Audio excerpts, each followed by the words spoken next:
Today's reading is from 1 Peter chapter 4, verses 1 through 6. Since therefore Christ suffered in the flesh, arm yourselves with the same way of thinking. For whoever has suffered in the flesh has ceased from sin, so as to live for the rest of the time in the flesh no longer for human passions, but for the will of God. For the time that is past suffices for doing what the Gentiles want to do, living in sensuality, passions, drunkenness, orgies, drinking parties, and lawless idolatry. With respect to this, they are surprised when you do not join them in the same flood of debauchery, and they malign you. But they will give account to him who is ready to judge the living and the dead. For this is why the gospel is preached even to those who are dead, that though judged in the flesh the way the people are, they might live in the spirit the way God does. This is the word of the Lord. Thanks be to God. Please be seated.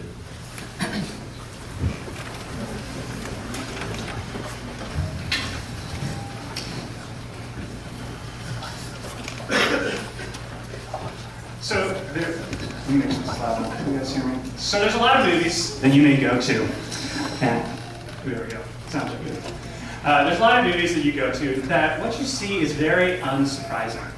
If you shell out $12, go over to the movie theater and see a romantic comedy, you kind of know what you're going to get, right? You start with a young woman usually struggling with insecurity, who has some humorous sidekick friends who help her get through her problems, and ultimately she gets to marry the guy of her dreams, usually Ryan Gosling or Ryan Reynolds or some other Ryan.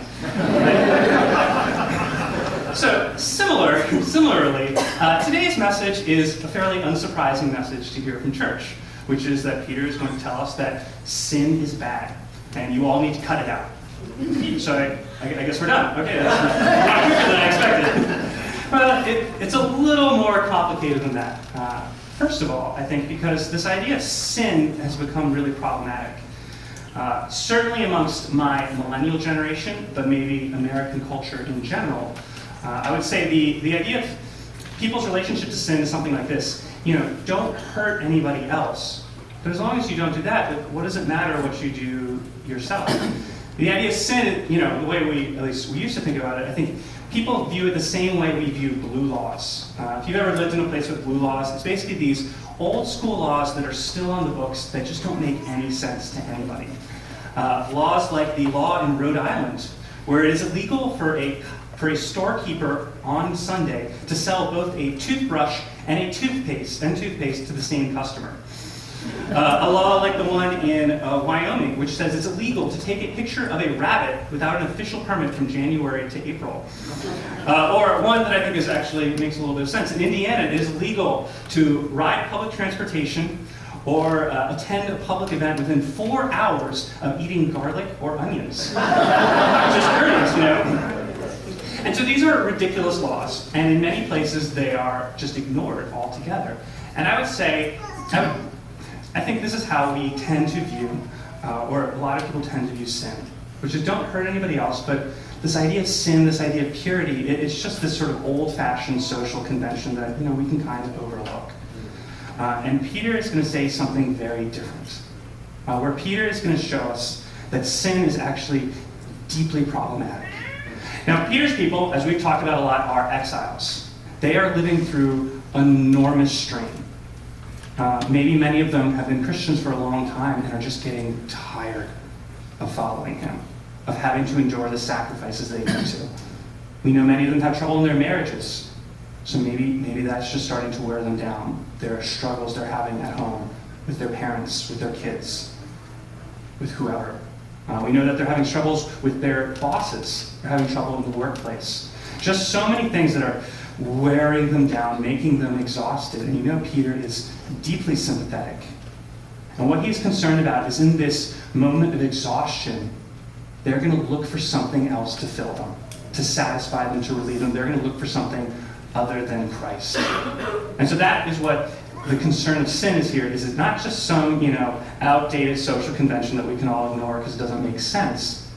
But what sin represents is something that drags the people of God's hearts away from Christ.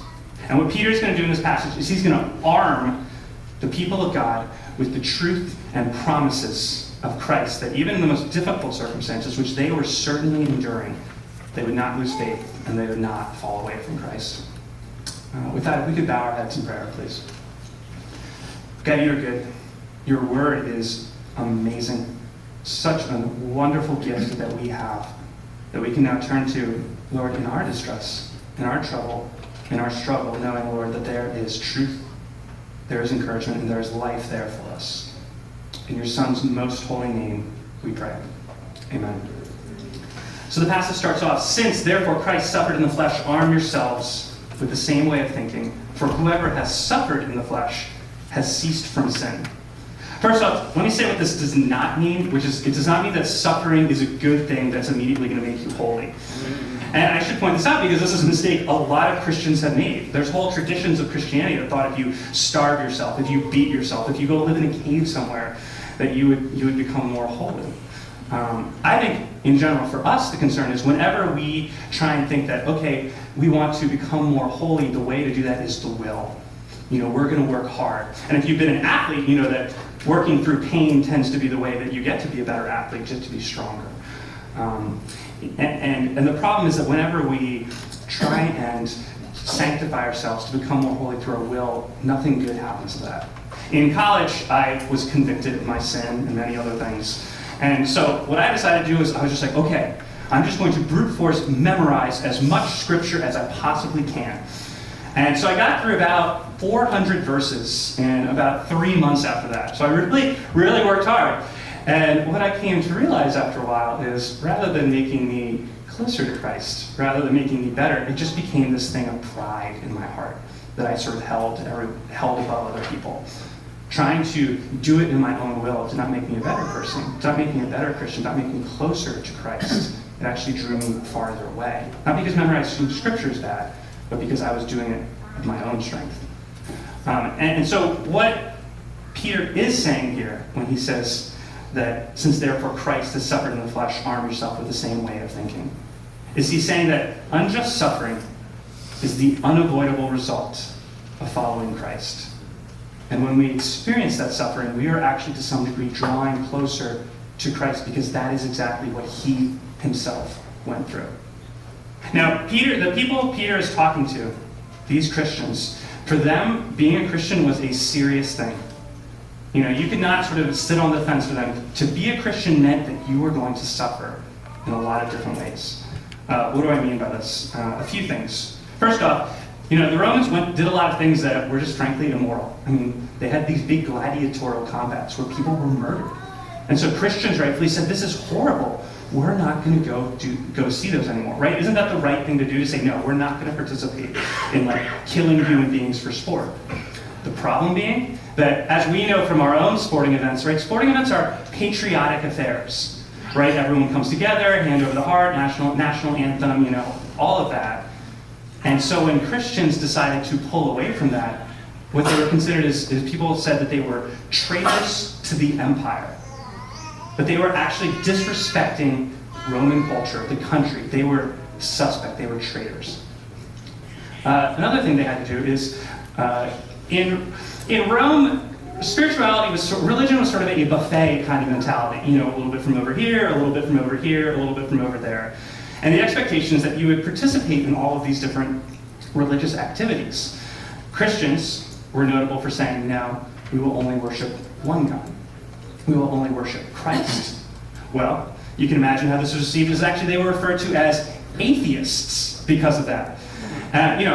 Even more problematic because the Romans were concerned that if you disrespected gods, that you were going to bring judgment down on everybody else. So now, once again, Christians are being pushed to the outside. They are traitors to the empire. They're atheists. And I think this following one is the one that hit home the most, which is that religious affairs, as with us, tended to be deeply personal ones. Imagine for a second you're a Christian in a different world, and you become a Christian, and your family celebrates Thanksgiving, except Thanksgiving is a celebration to Zeus. And you say, no, family, I'm not going to go and spend Thanksgiving with you anymore. Imagine how everyone would feel in your family. That to say I'm not going to worship other gods actually means that you need to pull away from the most intimate, special moments that your family has. And so Christians were called haters of humanity. They were traitors to the empire, they were atheists, they were haters of humanity. And these were just this was just from the simple fact of being obedient to Christ. And so for them, following Christ meant suffering. And what this served as was a test of the genuineness of their faith. That immediately upon saying, I am a Christian, that was put to the test by the fact that they had to pay a cost to follow Christ. One of the best examples of this I know in modern times is a guy named Dietrich Bonhoeffer. An amazing guy, a German.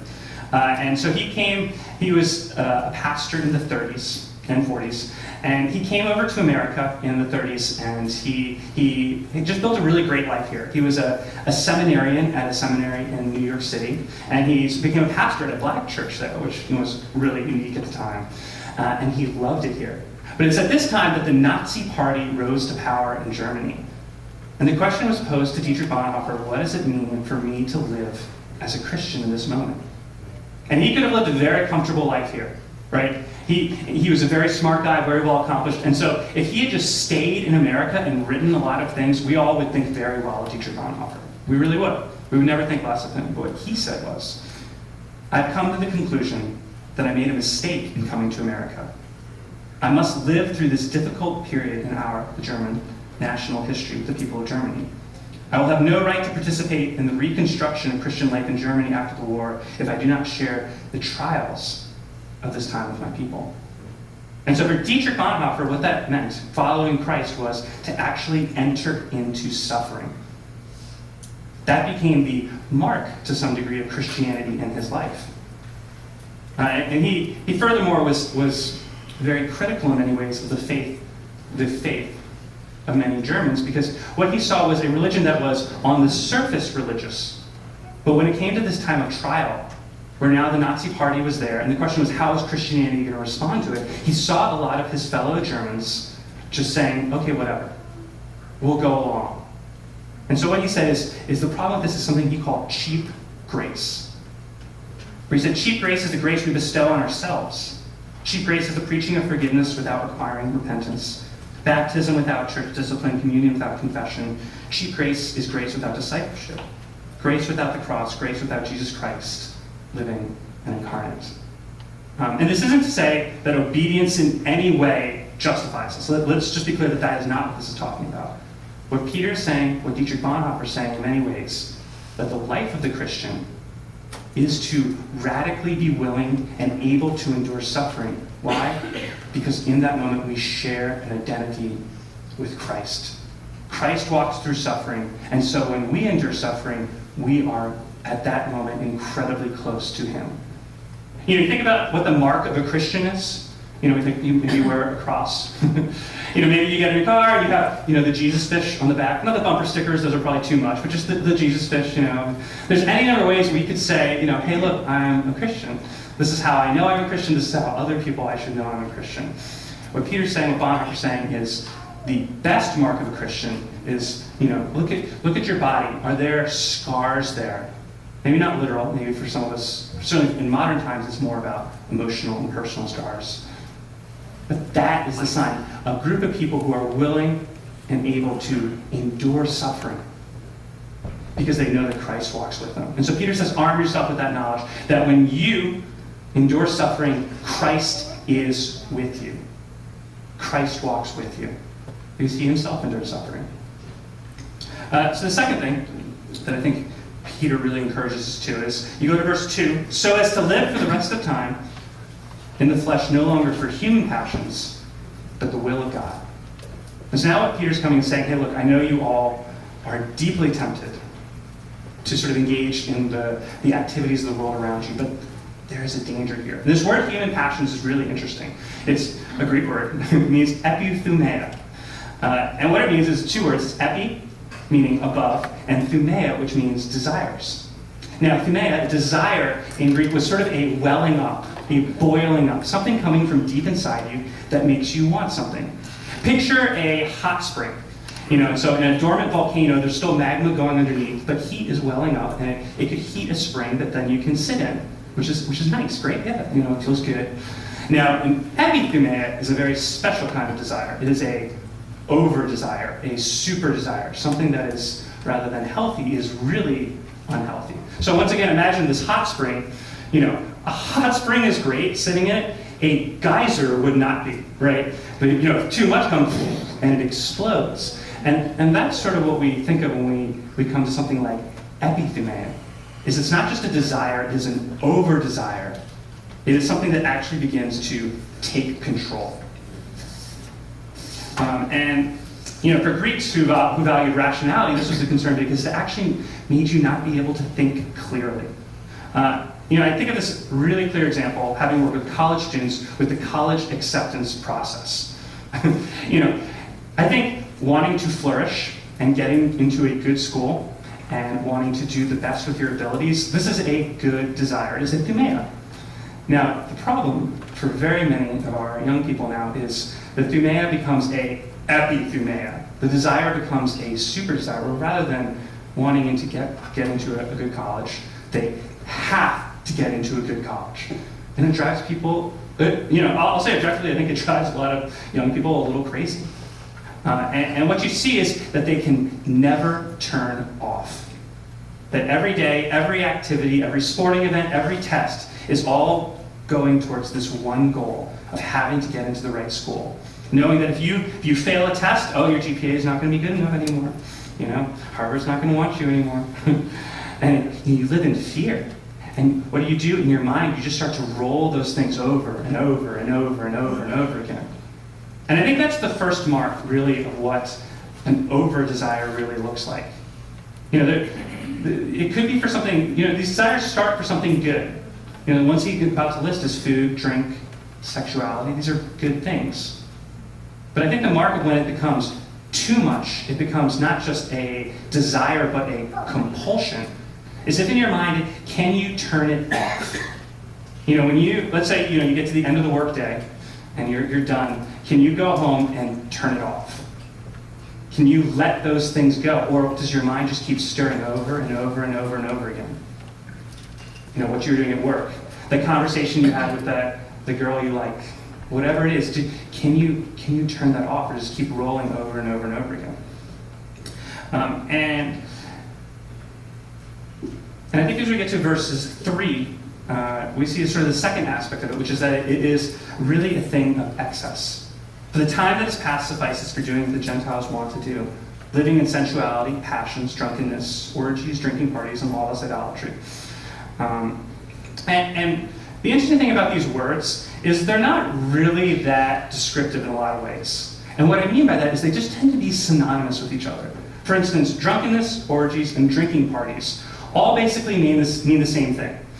And so rather than trying to give this distinctive list where he's giving all the little idiosyncrasies of sin, what Peter is doing is just loading it on. So you're saying the parties and the keggers and the drinking and the alcohol, just like how much, fire hose of whatever, of excess. And I think that's sort of the second aspect of this epithumia love is it is excessive. Now, man, the Romans were excessive when it came to partying. They loved to indulge. I've seen among certain classes of Roman people, the average intake of wine was a gallon a day. They liked it so much they would water it down so they could drink for longer without actually getting drunk.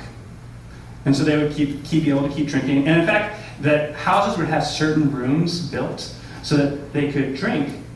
They could go purge, throw it up, and then come back and drink more.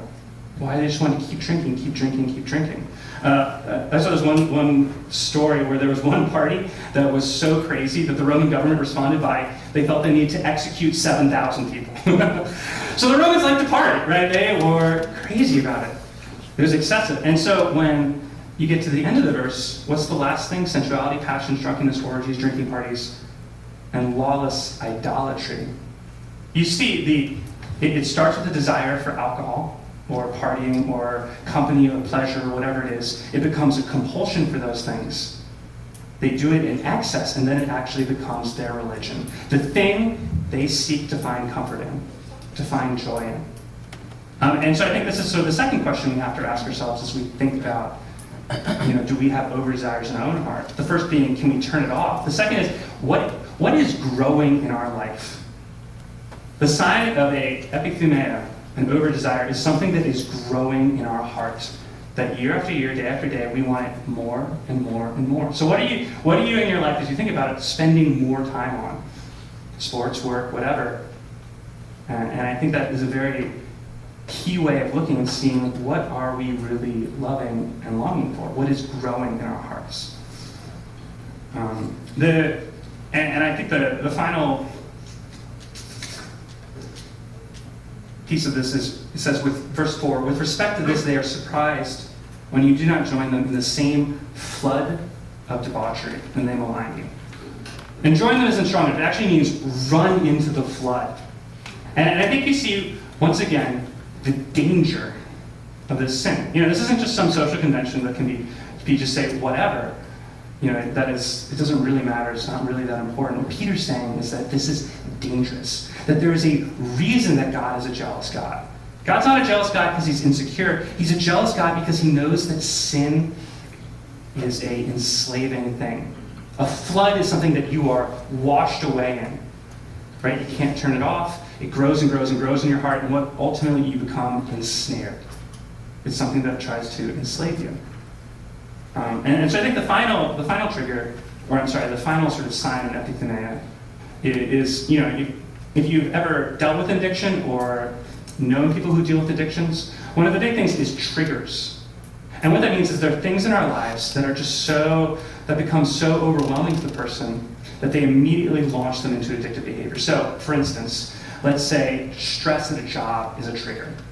And what that means is that you experience stress and you're so overwhelmed by that you have to immediately move into addictive behavior, like let's say drinking, to deal with those feelings. And what that shows is, once again, a sense of enslavement to sin. It's not just a desire, it's not just something you want, it's not something you can do and then set down. It's something that you have to do.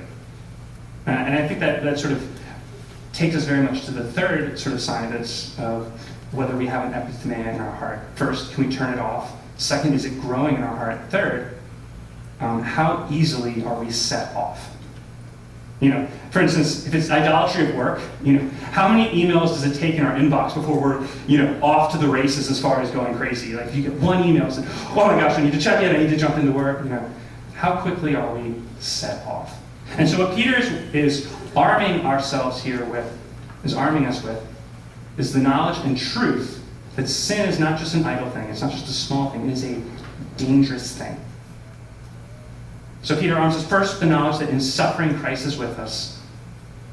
Second, that sin is a dangerous thing that needs to be avoided. And finally, he gives us, I think, our best encouragement in verse 5 and 6. But they will give account to him who is ready to judge the living and the dead. For this is why the gospel is preached even to those who are dead. And though judged in the flesh the way people are, they might live in the spirit the way God does. First off, this is not about preaching to the dead.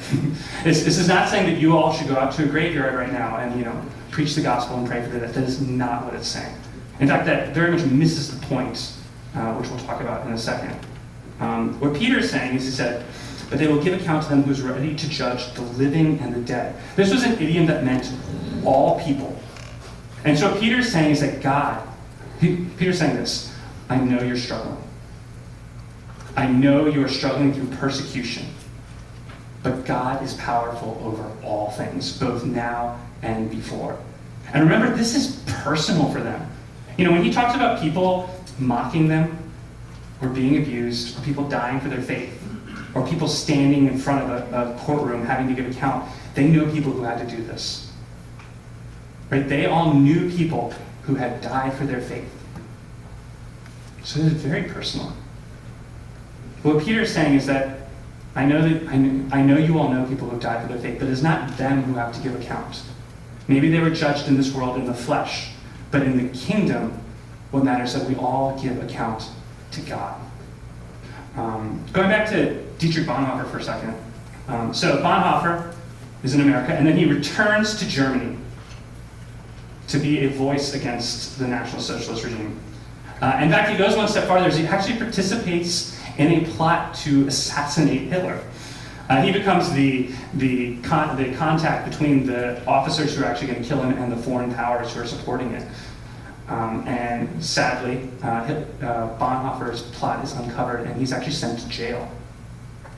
And while there, he writes some pretty amazing things. I think most of which is this: the world is not overcome through ideals, nor programs, nor conscience, nor duty, nor responsibility, nor virtue. Only God's perfect love can encounter reality and overcome it. It is the love of God in Jesus Christ that does this. So here's Bonhoeffer, right? He's failed. He was trying to kill Hitler. He was trying to rescue his country. He failed. And you know what he says at this point? My hope was not in my actions. My hope was in the power of the gospel to overcome even the worst evil. And I know that even now, sitting in a prison, beyond hope, that I have a promise that one day God will bring vindication. And that's what Peter's saying to these people. He's saying, I know that you're struggling right now, but know this, that there is a promise that God will bring justice, God will bring victory for all of you. And so he is arming his people with the knowledge that Christ is with them in their suffering, that in their suffering they need to be careful not to turn to sin. And finally, even in the bleakest defeat, when things all look like they're going against them, they should know that Christ's vindication is coming. Christ will return.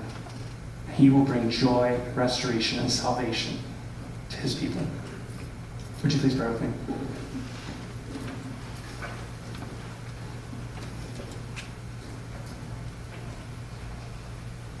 God, thank you for your promise. Lord, that you are with us in our hardest moments. Lord, that whatever you call us to, whatever trials come before us, whatever difficulties we have in our lives, Lord, we know that in those moments, in that pain, Lord, we are close to you, Lord, because you yourself suffered. And we can remember that those marks, those challenges, those scars are a living, breathing reminder that we are your children and we are your followers. Lord, renew us in our hope, Lord, that we would not just endure these sufferings, but we would overcome them with joy, knowing, Lord, you would conquer all things through your Son, Jesus, in whose name we pray. Amen. Parents, we want to dismiss you now to go grab your children. If they're in nursery, they can stay, but we would love to have you bring your nursery children down. But if you have parents of kids in older classrooms, please